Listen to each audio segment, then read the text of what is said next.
it's a track where you need to be able to have your cake and eat it, in terms of how you approach each corner.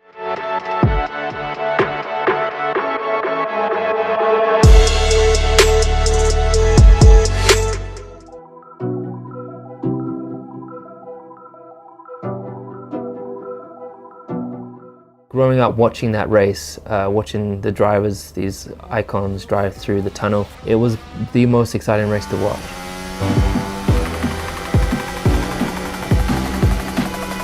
It was almost in such a faraway land. It was in a dream place, and I remember that becoming a dream. Like in my mind, it was like, oh, one day I'm gonna live here, and one day I'm gonna race around this track. And then to race there, my first time, was epic.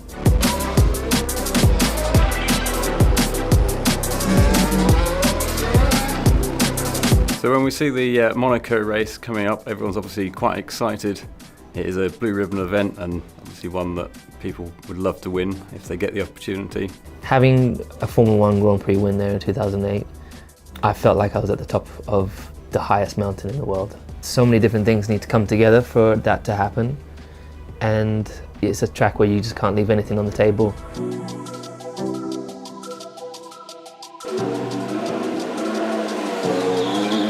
So Monaco is a circuit that's probably the highest in concentration, mental focus, because it is a street circuit. It's quite short, there's not very long straights.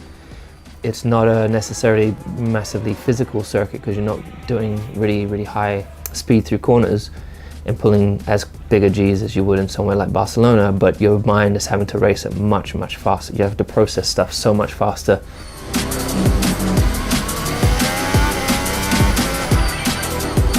In Monaco, with the car speed being so low, we need the maximum amount of downforce that we can put on the car. We will change things like the steering geometry for the very tight hairpin. It's one of the slowest corners on the F1 calendar. We'll also raise the car slightly in terms of ride height, soften the car off as well, because it's being a street circuit and can often be quite bumpy. Usually after that race, you are mentally destroyed for a good couple of days, as where other tracks it's a combination of that and the physicality side of things. We do lots of simulations on the computer, running through the various different parameters that we can change on the car to improve the setup, and then we take that and we put that into practice with the car, obviously then iterate that setup through the weekend to try and improve the qualifying pace of the car. Mastering the lap in Monaco, of course, you've got to have a light and nimble car, you've got to have great downforce, you've got to have the right power to weight ratio, you've got to have track position, the right track position, clean air in front of you, commitment, you've got to be willing to touch the barriers.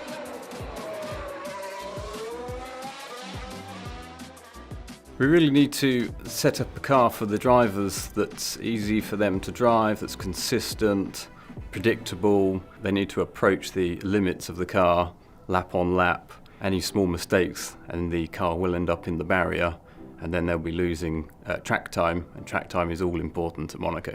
It's a track where you need to be able to have your cake and eat it, in terms of how you approach each corner. In other circuits, sometimes you brake a little bit earlier going in and then work on making sure you get the exit. And in Monaco, it's pretty much you want to take everything on the way in and everything on the way out. And depending on what year it is with tires, you have to have the right balance of tire temperature, usage from the beginning of the lap to the end of the lap. If you use too much at the beginning, then you have less at the end once you get to Rascasse. So there's a million different things. And then otherwise, just you need to come not overworked, fully refreshed, and there's a lot of homework you need to do before.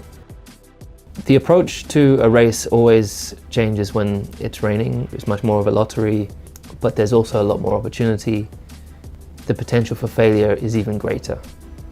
That makes it even more nerve-wracking.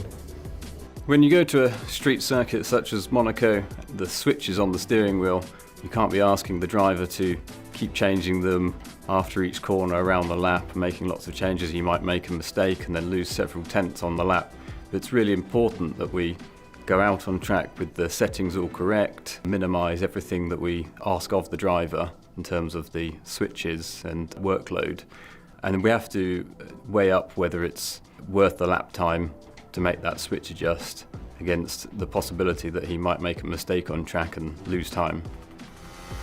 The first corner of Monaco, if you hit the first corner right, it really sets you up for a good lap.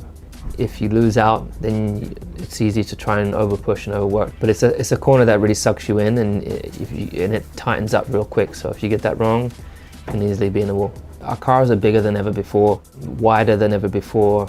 The track is the same width than it's been forever, and we're faster than ever through Monaco. So the percentage chance of overtaking is minuscule. The chances of crashing are massive, and so qualifying position is everything. A qualifying round there is extremely important, and you cannot overtake in the race, so you really need to be as high up the grid as possible. Any small mistake that the driver makes with the walls being so close can really bite you, and that will affect you for the rest of the weekend.